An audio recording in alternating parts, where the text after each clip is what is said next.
Welcome to the program today. Mondo Gonzalez here in studio with Russ Breault, and we have got a great program today.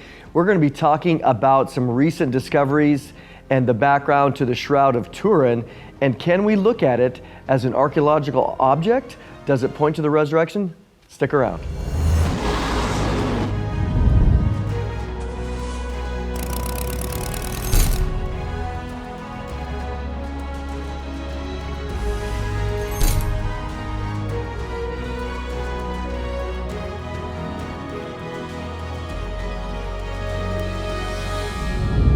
Well, welcome back, and before we get over to our esteemed guest, Russ Breault, I want to remind everybody about a couple of things that we have going on this year, a couple of awesome items. One of them is our June 27th through 30th conference in Colorado Springs. Again, we're going to have 20 speakers going through all of the latest things. As you know, when we have come together with some of these conferences, people are extremely excited, because all of their favorite Bible teachers are all in one hallway. So it's a tremendous time of teaching as well as fellowship. And also, it's going to be in Colorado Springs, beautiful area. Come early and enjoy the scenic opportunities there. Well, Russ, you know, you and I haven't, this is the first time I've got to meet you in person. And we did certainly a Skype earlier. So welcome. Well, thank you, Mondo. It's great to be here again. So we want to get to some of the objections that people have, and granted, you know, you might think, oh, the shroud, that's an object, it's a relic, you know, we're not supposed to do any of that. Well, we want to address some of that because, you know, my background is archaeology, and so when I look at the shroud, I look at it just like the Dead Sea Scrolls. You know, it's an artifact, and you look at it, and you begin to analyze it, and you see, well, what's it pointing to? And so with that as a backdrop, you know, help alleviate maybe somebody's initial response to the shroud as being something that some people worship it, but that's not what we're after.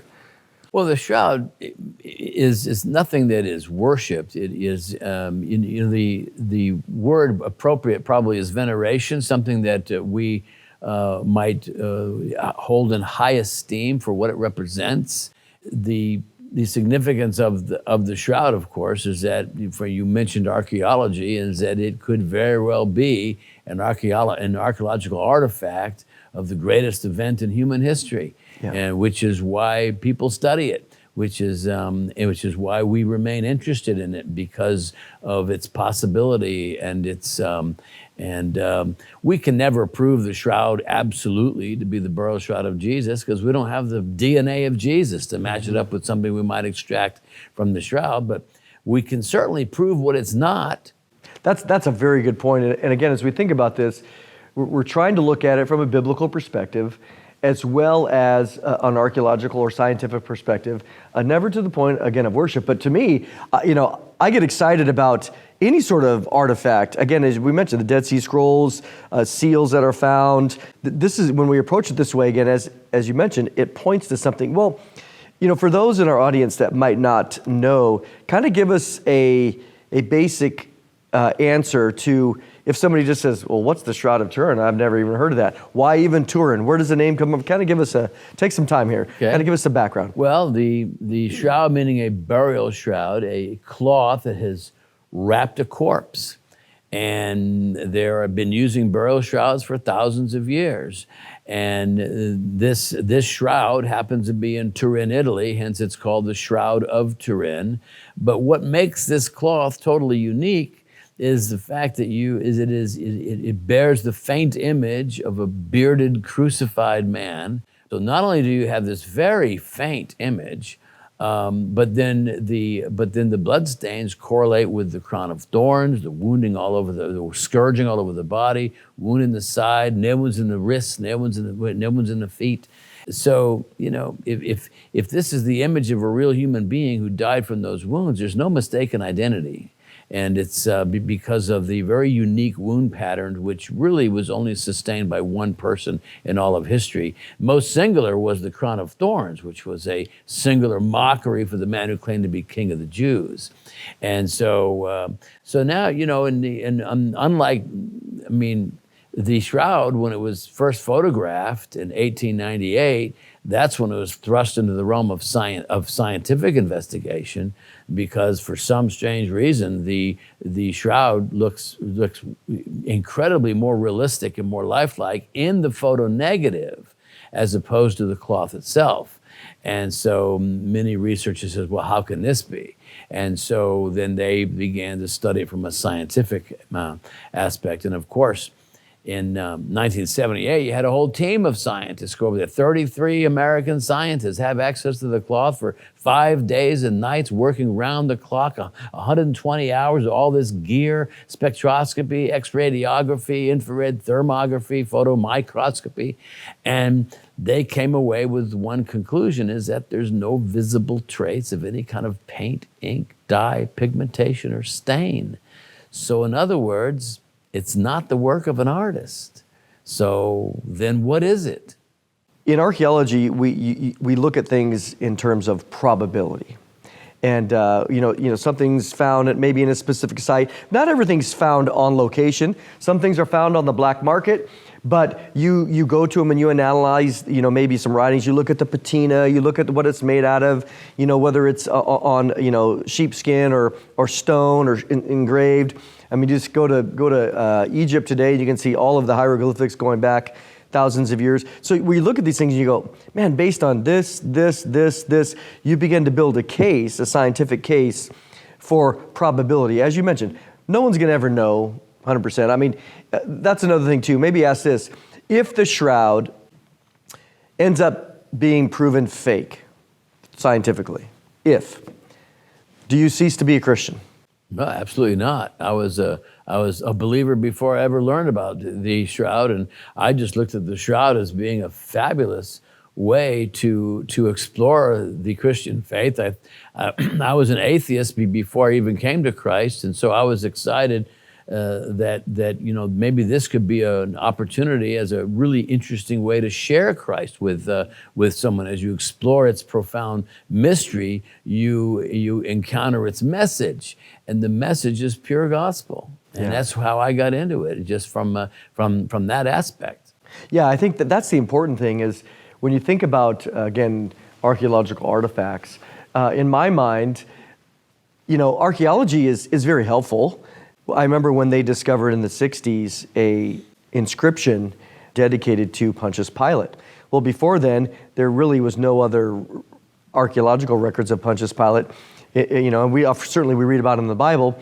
And I wasn't alive at that time, but would I have believed in Pontius Pilate based on faith? Yes. So the fact that you get something that helps correlate the idea of a real figure of Pontius Pilate now being shown to be accurate from the archaeological record, you go, oh, wow, that's just helpful. It doesn't take away my faith. If that was never found, I'm not going to I guess I don't believe. I think that's important for people to realize, is that naturally as we think about as Protestants, as Bible believers in that sense, we tend to be sketchy about relics, Sure. Especially historically. Talk a little bit about how that difference between what you see, because you're an expert on this. You go out and you talk a lot about it in different environments. Talk about the difference between maybe a relic and an archaeological artifact. Well, a relic, and in the Catholic and Orthodox churches, there are thousands of relics, and they're usually associated with various saints. And so there is, ever since the Reformation, there's been a pretty strong skepticism among Protestants as to whether something's for real or whether it's just some bogus thing that someone's trying to sell you on the black relic market. And it's but the thing that makes the shroud stand out so singular is, in other words, I know recently there was another sighting of Noah's Ark up on the mountains of Ararat, right?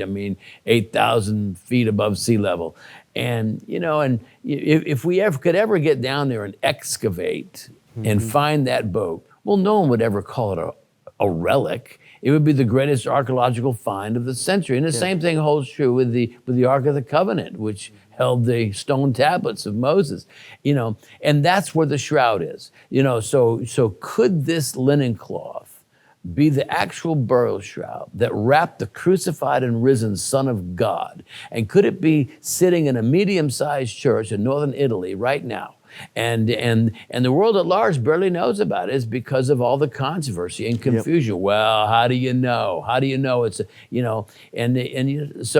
but like I said, we can prove what it's not. Mm-hmm. And then in that case, you can decide what it is. Yeah, it's interesting because you bring up Noah's Ark, and in this regard, would it be probable that if Noah's Ark was found and somebody had the opportunity to take pieces of it, would they take it back to maybe their church or their home and to worship it and everything else? Probably. Now, that doesn't mean that that's right, but just because you have an abuse of something, it wouldn't deter me for 1 second to examine it from a true archaeological perspective. And so in the same way, when you look at the shroud, just because someone might consider going and kissing it or worshiping, or if they could touch it or whatever, doesn't mean that it's not worth examining. And so we're going to take a little break here where you can see how to get our magazine, which again, we've written about the shroud and other things in the magazine itself, because again, this is really the search for truth. It's the search and ultimately for the truth of Scripture. So take a listen. In case you haven't noticed, the whole world is spinning out of control, but we are not surprised because many of the things taking place were prophesied in the Bible thousands of years ago. That's why we want to offer you a very special subscription to our magazine, The Prophecy Watcher, that will keep you on the cutting edge of Bible prophecy. Stay informed on prophetic world events. Follow the nuclear threats from Russia and Iran, China's march to world domination, the likelihood of another global pandemic, the rise of artificial intelligence and transhumanism, war in the Middle East, the UFO phenomenon, and the latest technology preparing the world for the mark of the beast. With your gift of $50 or more to support the worldwide outreach of Prophecy Watchers, you will receive 12 issues of the magazine in either print or digital format. You will also receive 10 bonus DVDs that feature in-depth teaching on the ancient book of Enoch, heaven and the New Jerusalem, the biblical case for the rapture, a look at how God put the gospel in the stars, what really happened at the Tower of Babel, and Ezekiel's prophecy on the battle of Gog and Magog. This special offer is available anywhere in the United States with free shipping included. Don't wait. Pick up the phone right now and call the toll-free number on your screen or visit us at pwdaystar.com. Stand with us today and help us take the message of Christ's soon return to the whole world. Well, welcome back. And Russ, we've been kind of given an introduction to the shroud, which again, the burial cloth of Jesus, which again is what we think is the scientific case. Maybe let's talk about that for a moment. You said that we can never prove that it is, and I understand that. Again, archaeology, you might get 99% probability, but you said we can prove what it's not. Explain that and give us some examples. Well, the proving what it's not means it's not the work of an artist. You see, all those that allege that it's nothing more than a 14th century fraud or something, and it's like, okay, well then how did he do it? Is because there's no discernible process, and one of the key attributes of the shroud is its superficiality. So in other words, you have this image, and it only affects the top 1 to 2 microfibers, not threads, microfibers. Each individual thread is made up of about 200 microfibers. So that means that this image resides on about 1% of a single thread. It's exceedingly faint. If you get closer than 6 feet, it disappears. Oh, wow. You have to stand back from it. Now you can see the blood stains, but we don't see whole blood. It's not blood that was just painted on. It's literally the exudate of wounds.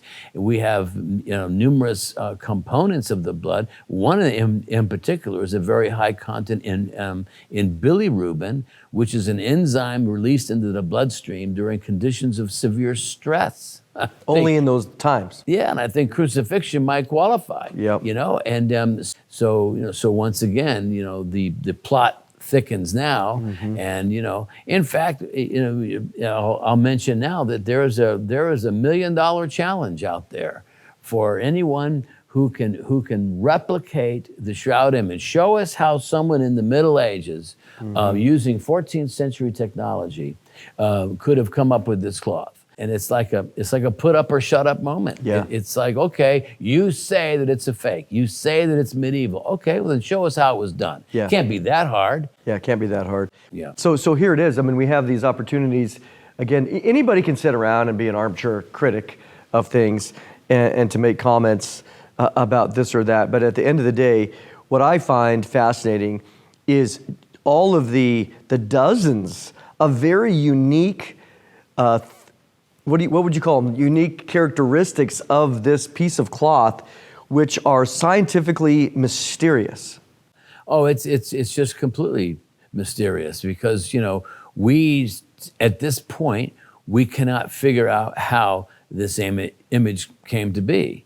I mean, we understand the bloodstains, sure. The bloodstains came about because this cloth has wrapped a corpse, but it doesn't explain the image, because the image is independent of direct contact. So in other words, there are parts of the cloth that would not have been in direct contact with the body, and yet the image is still there. And so we're talking about based on the way it's folded. On the way it's folded, or the way it was wrapped around the body, and it's so now we're looking for an image mechanism that would account for this. And so many researchers have been exploring on heat, radiation, light. Now, I'm in for light because that would be consistent with the biblical account. In other words, there were no eyewitnesses to what happened to Jesus inside. Inside. Yeah. But we've got a couple good clues. We have the Mount of Transfiguration, where Jesus is transfigured before them and his face shone like the sun itself and his clothing becomes dazzling light. And then how does he appear to Saul in Book of Acts? Yep. In a blinding flash of light so bright that he was blinded for 3 days. So we know that we would think then that the authentic burial shroud of Jesus, assuming would have wrapped the body of Jesus at the point of resurrection and would have, basically captured that moment in time, in which time and eternity met.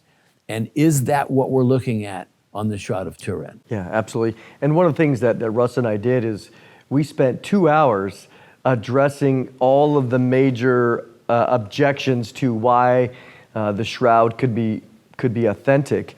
And certainly can't do that today. That's what we did in the DVD. But one of the ones, let's just bring it right out of the gate, is the reluctance from, again, more of the Protestant group, which again we would find ourselves in. We're not Catholic or Orthodox. That the idea, that there's a prohibition in the Ten Commandments against making graven images. So clearly, God would not allow an image to be on the shroud because that would be violating His own law. Well, I think it's pretty obvious what the original context. The original context when Aaron had crafted a golden calf, as if that represented anything in heaven, But the people needed something to worship, and of course, Moses was very upset when he saw that, and so so who was the first man to break all 10 commandments at the same time? Moses, because he threw the stone tablets down. And, but obviously the second commandment has to do with making pagan idols and things like this. Now, interestingly, in the 6th century, when they're looking at the history of the shroud, it was kind of rediscovered in 520. It was hidden away for several hundred years because of the persecution in the early. But then after Constantine, then it was rediscovered in 525, and from that moment on, it becomes known as the true likeness of Christ, not made by human hands. That phrase right there is in the Greek is called an archaeological image, meaning something that was touched by God for the purpose of touching others. And so this image was described as not made, but so it's almost like those who had it who said, we didn't do this. We don't know who did it, but we did not do this. And so if it wasn't made by man, then who made it?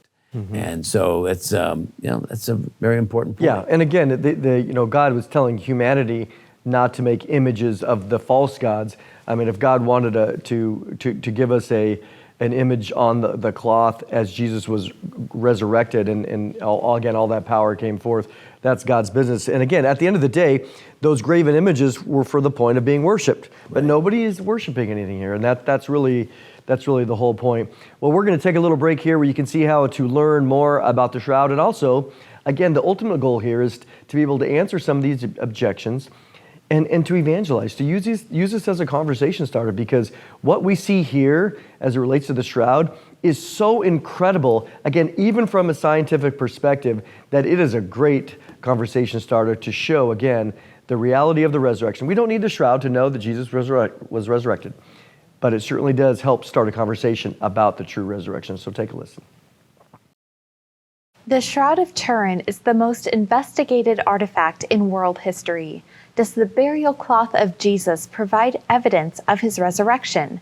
Did Jesus leave behind his image on the cloth for a generation that one day would have the scientific equipment to discover a faint image of a crucified man on the shroud? All the evidence points towards Jesus as the man on the shroud. Yet there are many objections which are answered by Russ and Mondo on a new 2-hour DVD. This is all about acknowledging proof of the resurrection, not about worshiping the shroud. Russ has put together a Shroud of Turin print package that contains evangelistic materials for using the shroud as a witnessing tool. Color photos, extensive brochures, bookmarks, and small cards, all designed to start conversations. It's available for your gift of $40 or more, with shipping included in the USA. We've also assembled the Holy Fire package, a shocking revelation that took all of us by surprise. Many believe that Jesus rose from the dead in the Church of the Holy Sepulchre in Jerusalem. For the last 1,500 years, on the day the Orthodox Church celebrates the resurrection, a lengthy prayer is offered, asking God to show his presence in the tomb. A warm fire that doesn't burn like traditional fire then appears in the form of plasma and proceeds to move around the room, landing on the people in a way that seems to be similar to the tongues of fire we see on Pentecost. Needless to say, it's an emotional moment for the people who believe they've experienced God's presence. And as they say, a picture is worth 1,000 words. You'll see the evidence of the holy fire on a new hour-long DVD featuring Russ, Gary, and Mondo.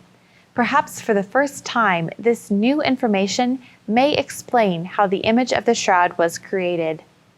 The Holy Fire package includes 3 of Russ's latest DVD studies on the shroud: CSI Jerusalem, Secrets of the Man Clothed in Linen, and Could the Shroud of Turin Be a Receipt of the Resurrection? The package is available for your gift of $60 or more, and it comes with 2 free bonuses: the 2 DVDs we've created on the objections to the shroud and an hour-long discussion on holy fire. Call the toll-free number on your screen 24/7 or visit us online at prophecywatchers.tv. For our international friends, please know that additional shipping fees will apply and all prices quoted are in US dollars. Could the shroud be evidence that a loving God left for us in these last days? Most of all, understand that Jesus loves you. His sacrifice on the cross paved the way for us all to spend eternity with him. If you don't know him, make today the day of your salvation. Well, welcome back. And Russ, before the break, we're just kind of introducing a little bit about the objections, and we can't get into all of them. But one of the other things that I just want to address in the last couple of minutes here is a recent discovery. A new book came out in October talking about something called holy fire. And this isn't, it's a phrase, but talk a little bit about that. Again, give us a couple minutes here on what has been happening for a long time that has been relatively unknown. This is the most incredible thing. And it's been happening for 1,500 years at least, but it's obscure because it's associated with the Orthodox Church. And so the one of the phenomenon of the shroud is that is that the image spectrographically looks like a scorch. The shroud was in a fire in 1532. There's several burn marks on the shroud. Well, those burns fluoresce because they're the result of heat, but the image does not fluoresce. So it looks like a scorch, but isn't. So now we're looking for something that could account for the image without heat. And so there's been this Orthodox phenomenon that's been going on ever since the early 4th century. The earliest recorded incident was recorded in 330 AD.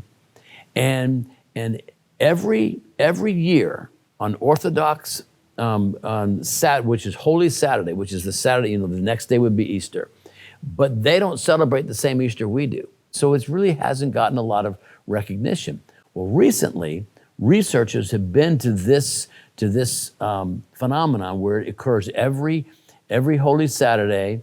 The patriarch of the Orthodox Church goes into the Church of the Holy Sepulchre, right there in Jerusalem, goes into the edicule, which is the little chapel that's built that's inside kind of like a church inside of a church. He goes in there, he begins to recite prayers to invoke the presence of God and the light of God. And this thing called holy fire emerges from the stone where Jesus was laid. And it initially looks like plasma. It looks like, he describes it as this kind of blue, hazy light, almost like a mist covering a lake. But then it forms a column because it's plasma, and from this, he lights two bundles of candles. But the interesting thing about holy fire is that it's not hot. They're holding it up to their beards. They're holding it up to their face. The women are holding up their hands around it. There's pictures of this. Draping their face. There's pictures. And so what does this remind you of? It's the day of Pentecost, when the Holy Spirit came down and tongues of fire lit on their shoulders. Or the burning bush of Moses. There was a flame in the bush, but it wasn't burning up. And so this may be a clue. So in other words, on the shroud, we have a phenomenon where we appear to have a scorch, but it's not the result of heat.